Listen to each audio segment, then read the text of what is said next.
any municipality, anywhere you live, there's likely going to be some sort of corruption. You just have to start looking. Sometimes it's going to be hard, but if you look enough, you'll find something eventually.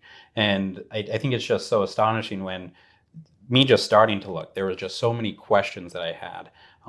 When you look at who we have up in our jails and what their charges are, what their bails are, some of the things just don't make any sense. You have individuals up there with $500,000 bonds, and their charges are accountability and city contempt. There's a lot of things that just don't make sense from a citizen's perspective and how it's accounted for in all of the data that you can look at. So either the transparency isn't really happening, and the paperwork and the documentation isn't happening, which, I mean, that in of itself is a problem. But then who knows what else, every other thing that's happening behind the scenes that isn't captured in that documentation. So The importance of those in authority treating citizens respectfully cannot be overstated.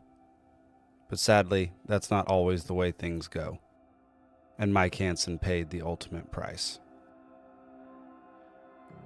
When you look at some of the photographs from the autopsy, the audio recording of the incident itself, it really raises your eyebrows, and things just don't add up. And we, the people, have the right, the constitutional right, to address this through a grand jury if we so choose. But we feel there's a lot more evidence that more did happen there than what's been addressed so far.